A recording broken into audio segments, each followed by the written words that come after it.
అధ్యక్ష it will be never ending. అందరూ ఏళ్ళు ఎత్తున్నారు మళ్ళీ దీనికి బుచ్చి గారు లేశారని. ఒకటే చెప్పండి చాలు. అధ్యక్ష, పౌర సరఫరా శాఖ నుంచి మేము కందిపప్పు 67 రూపాయలకే సబ్సిడైజ్ ప్రైస్ ప్రతి కార్డు హోల్డర్కి కిలో చొప్పున మేము సరఫరా చేస్తున్నాం అధ్యక్ష. అదేవిధంగా చక్కెర కూడా, పంచదార కూడా కేవలం మేము 17 రూపాయలకే ఈ ఎవరైతే కార్డు హోల్డర్స్ ఉన్నారో వాళ్ళందరూ కూడా అందిస్తున్నాం అధ్యక్ష. గౌరవ బుచ్చ చౌదరి గారు చెప్పినట్టు ధరల స్థిరీకరణ విషయంలో వినియోగదారుడికి చక్కటి సరుకులు అందే విధంగా గౌరవ ముఖ్యమంత్రి గారు గ్రూప్ ఆఫ్ మినిస్టర్స్ కాన్స్టిట్యూట్ చేశారు అధ్యక్ష. దానికి మీ అందరం కూడా కలిసి రెగ్యులర్గా మేము ఇంటరాక్ట్ అవుతూ ఉంటాం. We conduct our meetings on 15-day basis అధ్యక్ష. Twice a month we conduct our meetings.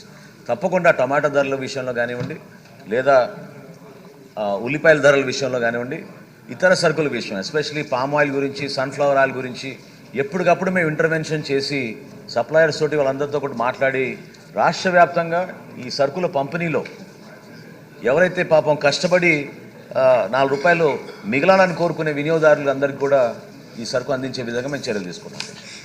అలాగే మీ క్యూఆర్ కోడ్ ఈ సిస్టమ్ చేసేటప్పుడు మీ కార్డ్ సపరేట్గా హెల్త్ కార్డ్ సపరేట్ చేసే అవకాశం ఉందేమో కూడా హెల్త్ మినిస్టర్ గారు కూడా ఇక్కడే ఉన్నారు. కొంచెం సమీక్షించి నిర్ణయం తీసుకుంటే మీకు బడ్డెన్ తగ్గుతుందని మెజారిటీ ప్రజల అభిప్రాయం.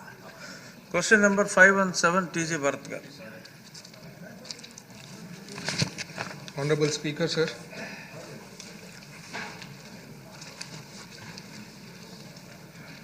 రామకృష్ణ గారికి ఈ ప్రశ్న వేసిన దానికి ప్రత్యేకించి ధన్యవాదాలు తెలుపుతున్నాను సార్. ఎందుకంటే ఫ్యాక్ట్స్ తెలియాలి సార్ ప్రజలందరికీ కూడా, స్టేట్లో ఏమైతా ఉంది, ఏం జరిగింది దీని గురించి. So it's very important. So first క్వశ్చన్కి అవును సార్. రెండో ప్రశ్న వచ్చి ఆ కంపెనీ వచ్చి ఆర్సిలర్ మిత్తల్ నిపాన్ స్టీల్ వాళ్ళు 2 phases ప్లాంట్ పెట్టబోతున్నారు సార్ అనకాపల్లి డిస్ట్రిక్ట్లో. సో ఫస్ట్ ఫేజ్ వచ్చి 7.3 million tons, సెకండ్ ఫేజ్ వచ్చి 10.5 million tons per annum sir. Total investment వచ్చి 1,47,162 crores. ఫస్ట్ ఫేజ్లో 61,780 crores, సెకండ్ ఫేజ్లో 85,382 crores సార్. ఇది దాదాపు 1,00,000 మందికి ఉద్యోగాలు వచ్చేదానికి అవకాశం ఉంది సార్. సో దీని వెనుక the total credit goes to Lokesh గారు సార్.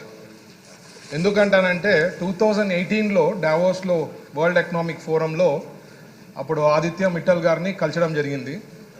అప్పుడు డిస్కషన్ జరిగినప్పుడు ప్లాంట్ పెట్టే విషయంలో డిస్కస్ చేసినప్పుడు వాళ్ళ అప్పుడు ఆలోచన ఒరిస్సాకు పోవాలనేది ఆలోచన ఉండింది సార్.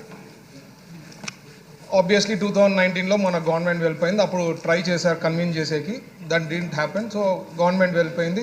ఒరిస్సాలో 5 years ట్రై చేయడం జరిగింది, నథింగ్ హ్యాపెండ్ దేర్ సార్.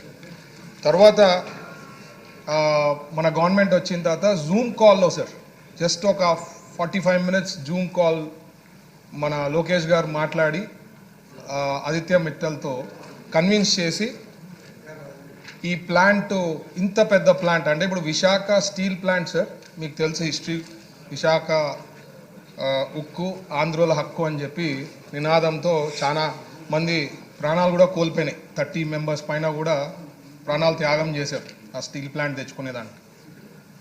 దాని విషయంలో 20 years పట్టింది సార్.